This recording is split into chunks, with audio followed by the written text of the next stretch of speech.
বমরা কোথায় বসবাস করে? প্রথম কথা, বমরা কিন্তু সব জায়গায় নাই। আপনি খাগড়াছড়িতে কোনো বম জাতিগোষ্ঠীর লোককে খুঁজে পাবেন না, আপনি রাঙ্গামাটিতেও না। রাঙ্গামাটির একেবারে দুর্গম অঞ্চল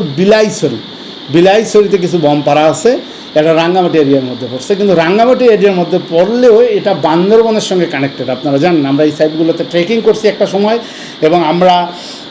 এই দিক দিয়ে যদি ট্রেকিং রুটটা ধরি আমরা এইভাবে, আপনার পাহাড় যারা চিনেন তারা হয়তো অনেকটা বুঝতে পারবেন, বা পাহাড়ে যারা ট্রেকিং করেন বা পাহাড়ের মানুষ যাদের ম্যাপগুলো সম্পর্কে পাহাড়ের আইডিয়া আছে তারা হয়তো বুঝতে পারবেন। আপনারা যদি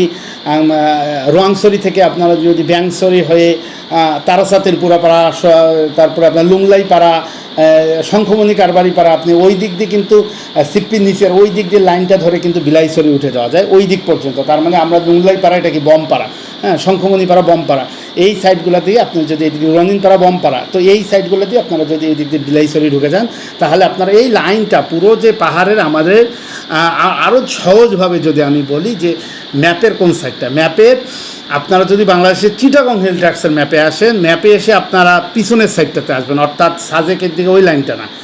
লাইনটা না, আপনারা যদি ওইদিকে তো ত্রিপুরা পড়ছে বাম দিকে, ডান দিকে মিজোরাম পড়ছে। এখন আপনারা যদি মিজোরামের অংশটা খেয়াল করেন, মিজোরাম এবং বাংলাদেশের সীমান্তবর্তী অঞ্চলটা এবং চীন স্টেটের সঙ্গে, মানে চীন দেশ না, চীন স্টেটটার সঙ্গে মিয়ানমারের যে আমরা বর্ডার শেয়ার করি, এই চীন স্টেটের এই সাইডটাতে আপনারা দেখতে পাচ্ছেন যে চীন স্টেট ঘেঁষা, বা মানে চীন স্টেট এবং বাংলাদেশের চিটাগং হিল ট্র্যাক্সের বান্দরবনের সীমান্তবর্তী যে অঞ্চলগুলো, এই অঞ্চলগুলোতে বম জাতিগোষ্ঠীর বেশিরভাগ বসবাস।